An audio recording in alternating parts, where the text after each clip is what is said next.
Le livre, un jeu de construction. Quand on lit une histoire à un tout petit, on construit quelque chose. On construit un nouvel espace, un nouveau temps, un moment particulier où quand on va aller chercher ce livre dans sa petite bibliothèque ou dans sa panière ou au pied de son lit, eh bien on va proposer justement de construire quelque chose de nouveau. Avec Toc Toc Toc de Anne Boots, le ton est donné. La maison est clairement représentée. Elle nous demande de frapper. Toc toc toc. Toc toc toc. Il suffit d'ouvrir la porte. Une autre porte. Toc toc toc. Et qu'est-ce y a-t-il derrière la porte? Eh bien justement, tout un monde à explorer, quelque chose à construire, à regarder, à s'émerveiller, peut-être à nommer, en tout cas à partager, cela est certain. Ça en fait une belle ribambelle de chaussures. Et Anne Boots ne nous dit pas comment elle s'appelle. C'est à nous de le découvrir ensemble avec le tout petit.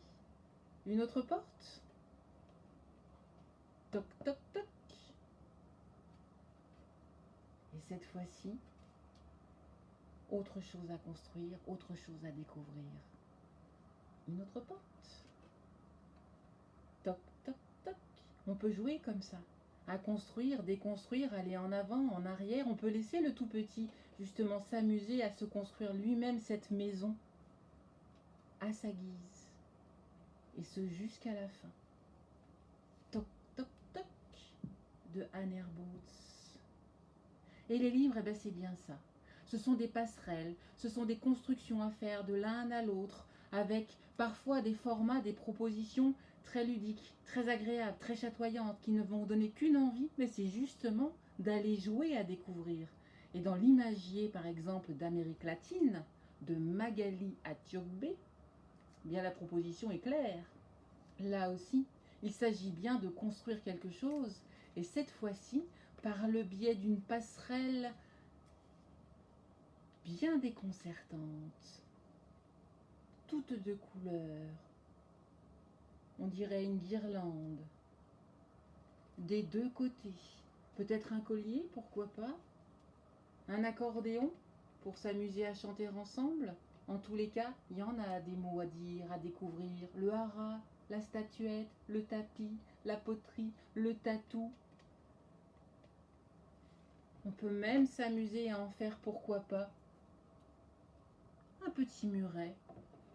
Et quand le bébé tout petit est allongé, eh ben, il peut s'amuser justement à regarder tous ces mondes à construire.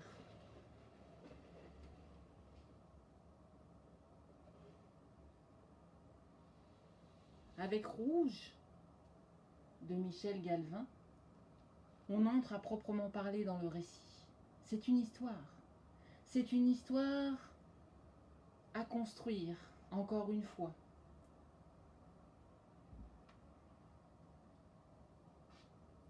C'est une histoire de cailloux, de toutes les formes, de toutes les couleurs.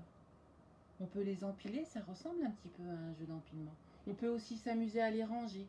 Tout est à construire, chaque caillou a son propre nom. On peut le ranger si on veut, ou ne pas le ranger, pourquoi pas. C'est libre. Rouge, je vous en donne le début, de Michel Galvin, aux éditions du Rouergue. Oh,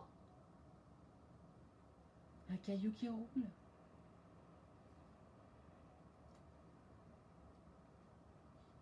Il roule et il roule. On dirait que ce caillou est tout seul. Mais non, il n'est pas tout seul. D'autres ne sont pas loin. Cela s'appelle Barabosse, Tiver, Nonos. Et il y en a bien d'autres. Oh que oui, il y en a bien d'autres. Je vous laisserai le découvrir. Au sein même de cette construction absolument incroyable qu'on vient de faire. Cette espèce de petite ville dans laquelle on peut déambuler si on le souhaite. Pourquoi pas? Il était un petit homme, pirouette, cacahuète.